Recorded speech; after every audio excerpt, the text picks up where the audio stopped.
Las cavernas de Cacahuamilpa.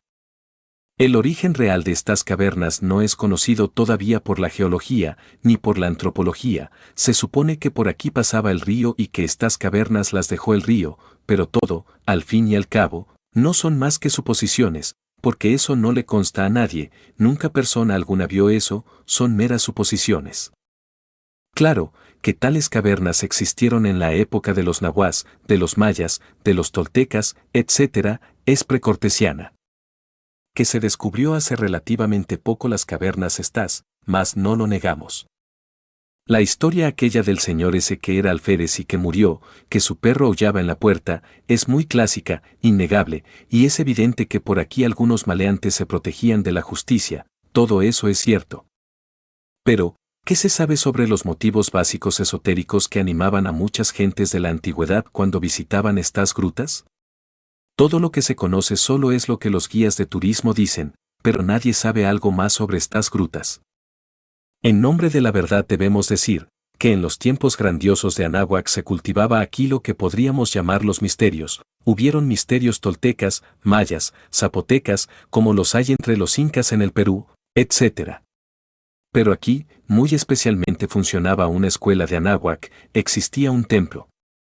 Nosotros iremos hasta el lugar donde les hablaré sobre aquel templo. Solo me limito a decirles que tal templo, aunque físicamente haya dejado de existir, aun cuando dentro del mundo tridimensional de Euclides no exista hoy en día, continúa entre la cuarta vertical, dentro de la cuarta coordenada. Quienes visitan las grutas ven rocas, imágenes alegóricas o simbólicas, piedras con determinadas figuras, etc., pero realmente no conocen el motivo por el cual tales rocas han tomado figuras, formas, ya sea de león o águila, o de rostros, etc. Se dice, esta es una gruta, esta es una gallina con sus polluelos, este tiene la forma de un león, pero, ¿por qué tienen esa forma? ¿Quién se la dio? Se trata de dar explicaciones puramente físicas o lógicas, pero no se dicen los motivos por los cuales una roca asume una figura humana, no se explica por qué motivo otra roca tiene la forma de un astrólogo. Nunca se ha dicho quién es ese artífice que sabe labrar la piedra tan maravillosamente como para darles figuras geométricas exactas y precisas. Únicamente, los guías se limitan a decir, este es un barco, este es un caballo que está comiendo, pero no dicen quién le dio la forma a la roca para que tomase la figura de un barco. Tampoco nos explican o nos dicen por qué motivo una roca toma la forma de espárrago, porque la de más allá tiene la figura de caracol. Decir que el acaso hizo eso, tampoco me parece correcto, porque si el acaso es capaz de hacer eso, pues es mejor que nos haga un edificio en la Ciudad de México, o que nos construya, el tal acaso, maravillas. Nos haga un estadio de fútbol, nos haga grandes auditorios, etc., y así nos evitaríamos tener que pagar trabajadores. ¿Qué acaso tan maravilloso ese? Hasta al absurdo resulta decir que no hubo inteligencia en la construcción de esas rocas, como asegurar que el acaso es capaz de hacer un reloj. Hay quienes dicen que la pura ciencia materialista sin leyes y sin principios, y sin nada, hizo el mundo. Pero qué mundo tan asombroso hecho por el acaso. Eso no tiene un sentido claro, definido, vale la pena que nosotros tratemos de reflexionar en todo eso. Bien sabemos nosotros que el demiurgo arquitecto del universo, en antiguo lenguaje esoterista náhuatl se denominaba Quetzalcóatl, fue quien en realidad construyó todas las maravillas de la gran creación. Quetzalcóatl es unidad múltiple perfecta, es el divino arquitecto de esta gran creación. Sería absurdo suponer que no existiesen principios inteligentes tras de toda forma, tras de toda figura. Quetzalcóatl es el logos platónico, el demiurgo del universo. Sería inconcebible que este universo pudiera surgir del acaso, pues hubo necesidad de principios inteligentes para que existiera la gran creación. Pienso que todas estas figuras, que no son más que simples formas, formas surgidas del acaso como dicen muchas gentes ignorantes, han sido en verdad cinceladas a través del tiempo por los principios inteligentes de la naturaleza. Esos principios bullen y palpitan en todo lo que es, en todo lo que ha sido, en todo lo que será. Franz Hartmann, el gran iniciado alemán, nos habla de los gnomos o pigmeos. Paracelso mismo, hablaba en su época de tales criaturas, pero conforme el tiempo fue pasando, la humanidad se degeneró excesivamente y ahora, No es capaz de concebir principios inteligentes tras de toda forma natural. Sin embargo, nosotros los gnósticos, a diferencia de los materialistas ignorantes que no saben nada de nada, a diferencia de los escépticos, que son como el ciego que solamente se guían por el tacto, sabemos que en realidad de verdad, tras las rocas mismas, existen principios inteligentes. Aquellos principios se les ha denominado en lenguaje antiguo pigmeos o gnomos. Que ellos den forma a las rocas, no es un imposible. En realidad de verdad, eso sería imposible para los enemigos del Eterno, para los materialistas ignorantes, para esos que no son capaces de ver más allá de sus narices. Pero para las gentes cultas, para aquellas que todavía no hayan degenerado, es una realidad que detrás de toda forma tiene que haber algún principio inteligente. Así que si don Francesco Hartmann habló sobre los gnomos, me parece que no andaba muy equivocado. Si Paracelso le citaba en sus viejos libros, es obvio que tenía justa razón. La naturaleza contiene en sí misma prodigios que la gente no es capaz de ver, debido a que todas las personas tienen la conciencia completamente dormida. Si las gentes tuvieran la conciencia despierta podrían descubrir por sí mismos los principios inteligentes de la naturaleza y del cosmos. Pero las gentes duermen profundamente, no saben y lo peor del caso es que ni siquiera saben que no saben. Toda en la naturaleza está dirigido por las matemáticas y tras de las matemáticas está el gran matemático, el demiurgo creador del universo, Quetzalcóatl, unidad múltiple perfecta. En realidad de verdad, que al observar todas estas rocas, todas estas formas tan maravillosas de esta gran creación, viene uno a evidenciar, por sí mismo, que todo en el universo está gobernado por los principios de medida y peso. El gran logos platónico en realidad es un gran geómetra porque no podemos concebir las maravillas de esta creación si desechamos la geometría y las matemáticas. Aún, al platicar con todos ustedes, solo me anima el deseo viviente de un intercambio real de ideas y conceptos. No quiero en modo alguno obligar a nadie a pensar de acuerdo con mis postulados, solo quiero departir amigablemente con ustedes algunas inquietudes y considero que, en realidad de verdad, eso no es un delito. Vale la pena que nosotros reflexionemos profundamente sobre todas estas cosas. Es necesario entender que esta serie de grutas no es más que una puerta de acceso al reino de Agartha. Alguna vez se dijo que la Tierra era hueca y los hechos lo están demostrando. En el interior del mundo hay una serie profunda de cavernas desconocidas para la geología, allí podemos encontrar claramente cosas que sorprenderían a los hombres más talentosos. Ya en el oriente se habla claramente de Melquisedec, rey de Salem, sin padre ni madre, ni linaje alguno conocido, el cual permanece sacerdote por siempre. Incuestionablemente, Melquisedec es el genio de este mundo, como lo testimonió claramente el gran Kabir Yeshua ben Pandira. Que la Tierra tenga un genio planetario no es cosa extraña, el regente de este planeta se llama Melquisedec. Incuestionablemente se habla en la Biblia mucho sobre Melquisedec, rey de Salem. Se dice que cuando venía de la derrota de los reyes de Sodoma y de Gomorra se encontró pues en un valle muy profundo. En este párrafo se alude claramente a Abraham, que fue Abraham realmente quien combatió contra los reyes de Sodoma y de Gomorra, fue Abraham quien se encontró con Melquisedec, rey de Salem.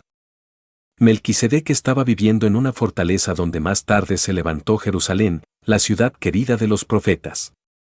Que Abraham celebró la unción gnóstica con Melquisedec, rey de Salem, compartió con el pan y el vino y recibió una copa sagrada porque Melquisedec entregó a Abraham el Santo Grial, el símbolo viviente del sagrado yoni femenino. Ese Santo Grial pasó más tarde a la reina de Saba, ella, a su vez, lo llevó a Jerusalén, sometió al rey Salomón a muchas pruebas. Una de ellas fue la siguiente, traía entre su cortejo 25 jóvenes de ambos sexos, varones y hembras. Salomón debía decir quiénes eran mujeres y quiénes varones, pues ambos eran de edades más o menos iguales y con mucho parecido, y vestidos en idéntica forma. Tan sabio rey ordenó que todos se lavaran las manos, y en la forma como se lavaban las manos los 25 jóvenes, Salomón les descubría, señalaba diciendo aquel es varón, aquella otra es mujer, etc. Salió victorioso, y la reina de Saba le entregó la preciosa reliquia que otrora, Abraham, el profeta, había recibido de las manos de Melquisedec, rey de Salem. Mucho más tarde en el tiempo esa copa santa fue a dar a manos de Yeshua ben Pandira, Fue con ella con la que el divino Rabí de Galilea celebró la unción gnóstica de la última cena. José de Arimatea recogió la sangre del Redentor del mundo en esa copa y la llevó a un templo secreto de España, el Templo de Montserrat. Hoy en día, tal copa está allí escondida, tiene un gran poder magnético, como se lo dijera un Elohim al citado senador romano.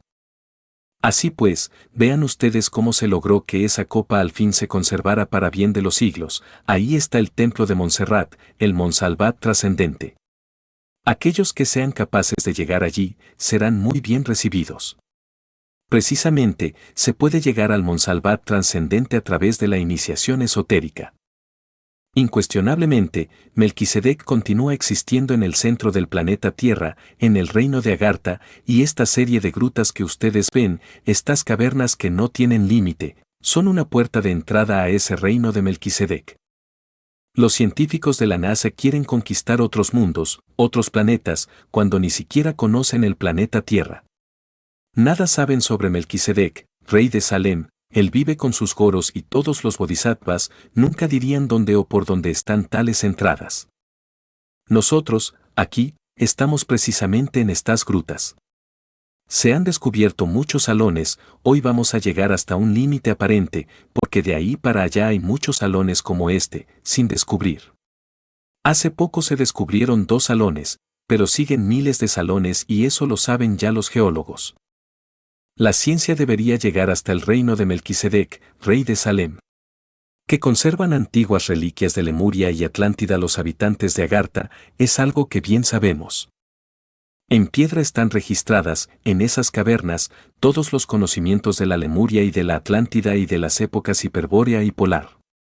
Los conocimientos de los antiguos no se han perdido, están registrados en libros de piedra, existen, mas la gente de estas épocas ignora todo eso.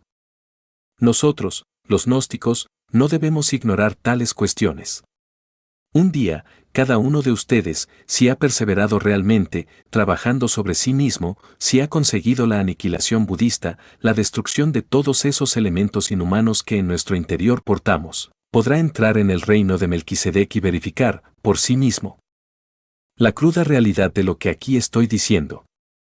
Los poderosos conocimientos de las civilizaciones arcaicas todavía existen, como dije, registrados en las piedras de las grandes criptas subterráneas.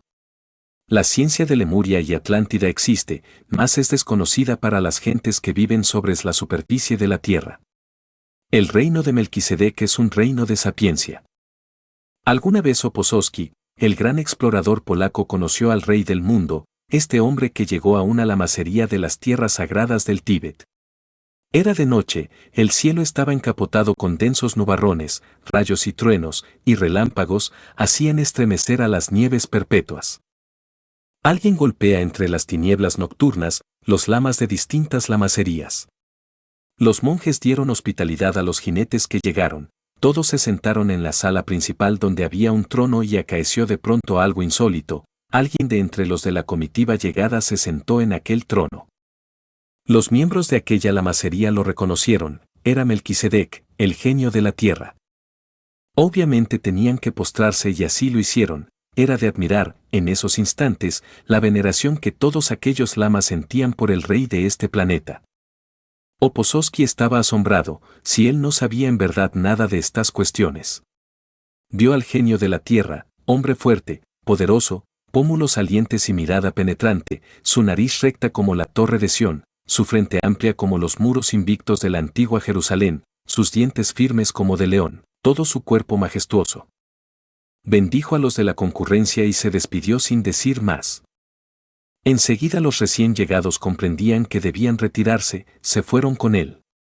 Así que Melquisedec, el genio de la tierra, de cuando en cuando, sale a las ciudades a profetizar de lo que va a venir a este planeta Tierra, ha hablado de las catástrofes que se avecinan y también ha citado a la gran catástrofe.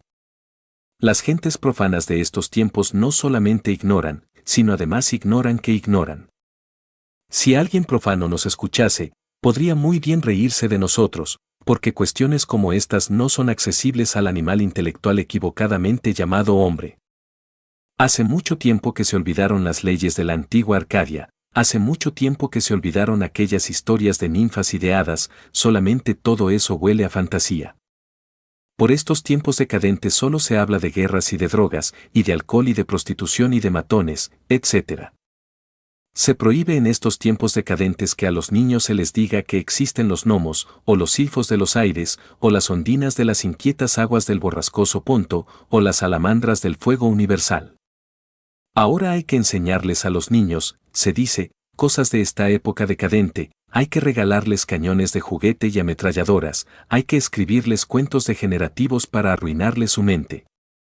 Ya no se quiere nada con la sabiduría de los tiempos idos, ni con las reminiscencias de los hijos de la aurora del Mahamantara, ni con leyendas que atañen a la Lemuria o a la Atlántida de Platón. Ahora solo se enseña materialismo grosero sin bases empíricas de ninguna especie, así está este mundo involutivo y decadente. Aquí nos encontramos en el umbral de un gran misterio, gentes van, gentes vienen. Figuras extraordinarias de la gran naturaleza, alegóricas figuras, y sin embargo, nadie entiende. Aquí nos hallamos en verdad en el umbral del misterio, mas, ¿qué saben todas esas multitudes que entran y salen? ¿Tienen acaso alguna noción sobre las maravillas del mundo y del cosmos? Todos duermen profundamente, la conciencia en los seres humanos embotellada entre el mí mismo, entre el ego, se procesa en virtud de su propio condicionamiento, nada sabe sobre las maravillas de esta gran creación, duerme terriblemente, duerme. Si se habla del rey Arturo y de sus caballeros de la mesa redonda, esto provoca risa a los profesores de los tiempos modernos, ríen, si ríen, ríen espantosamente como locos de atar, como verdaderos idiotas, ríen. Más escrito está que el que ríe de lo que desconoce, está en el camino de ser idiota. Nosotros debemos luchar para despertar, solo despertando conciencia podemos conocer las maravillas de esta gran creación. Dante en su Divina Comedia nos habla sobre los 9 círculos dantescos y es obvio que las gentes de esta época decadente suponen que aquello que el Dante, Florentino. Todas las cavernas de la Tierra, dentro de la cuarta dimensión, o mejor dijera dentro de la primera esfera sumergida, para hablar en un lenguaje un poquito más ocultista, forman, en realidad de verdad, el limbus. Esa región de las almas que duermen, de las almas inconscientes, esa región de los difuntos, donde moran los que nunca despertaron conciencia, donde viven las gentes de conciencia hipnotizada, dormida. En realidad de verdad que la Tierra tiene 3 aspectos. El uno corresponde a la zona tridimensional de Euclides, más, por encima de esa zona, encontramos nosotros las regiones superiores de la naturaleza. Por debajo de esa zona, encontramos las regiones inferiores de la naturaleza. Obviamente, las dimensiones inferiores o las infradimensiones de esas cavernas profundas corresponden precisamente a los 9 círculos dantescos del Dante Florentino. Aquí estamos nosotros, desde el punto de vista esotérico, diríamos, en el limbo. En zonas más profundas nos encontraríamos con los 9 círculos dantescos, por estos tiempos de crisis mundial y de bancarrota de todos los principios. Millones de almas están ingresando en la involución sumergida de los 9 círculos dantescos. Un día, tales almas, pasarán por la muerte segunda. Es decir, las fuerzas centrífugas de la naturaleza aniquilarán al querido ego. Esto les permitirá resurgir nuevamente a la superficie bajo la luz del sol para iniciar los procesos evolutivos. Incuestionablemente, habrán de empezar por el mineral, continuar por el vegetal, proseguir por el animal, hasta la reconquista del estado humano. He hablado en todos mis libros, he dicho claramente que a cada alma se le asignan 108 existencias. Por estos tiempos, ya casi todos los seres humanos están llegando a las 108, motivo más que suficiente como para afirmar, en forma enfática, que oleadas de vida humana ingresan, en estos instantes de crisis mundial, dentro de las entrañas vivas del planeta en que vivimos. Pero es bueno que entiendan que así como existen las infradimensiones, donde se hallan ubicados los 9 círculos dantescos, también existen las dimensiones superiores, donde se encuentran los misterios de la fraternidad universal blanca. Así pues, que nuestro planeta Tierra debe ser considerado en sus 3 aspectos: primero, el físico; segundo, el de las dimensiones superiores; tercero, el de las dimensiones inferiores. El genio de la Tierra está en el físico, en la zona central, mora en sus cavernas con cuerpo físico, le acompañan los Goros y los Bodhisattvas sobrevivientes de Lemuria y de Atlántida. El genio de la Tierra y sus habitantes, sus discípulos, tienen también las naves cósmicas con las cuales pueden viajar a través del inalterable infinito. Vean ustedes, pues, los tres aspectos de la Tierra, no los confundan, el uno, repito, el meramente físico, el otro las dimensiones superiores donde se cultivan los misterios, y el inferior, el último, las infradimensiones, donde se hallan ubicados los 9 círculos dantescos, esos son los tres aspectos del globo planetario. Ustedes no deben olvidar lo que les estoy explicando, deben comprenderlo profundamente y en todos los niveles de la mente. Se hace necesario que despierten para que conozcan de verdad lo que es el mundo, lo que es el universo. Mientras ustedes continúen con la conciencia dormida, nada sabrán de todas estas cosas. Es urgente, inaplazable, impostergable aniquilar el ego, reducirlo a cenizas para que la conciencia despierte. Incuestionablemente, la conciencia despierta puede ver, oír, tocar y palpar las grandes realidades del universo, pero hay que despertar. He dicho yo que se necesita de una didáctica y de una dialéctica para despertar, la he dado en mi libro La psicología revolucionaria y en La Gran Rebelión. Ustedes necesitan estudiar esas obras y trabajar de acuerdo con los axiomas allí concretados, para que un día logren el despertar. Hasta aquí mis queridos amigos. Paz inverencial.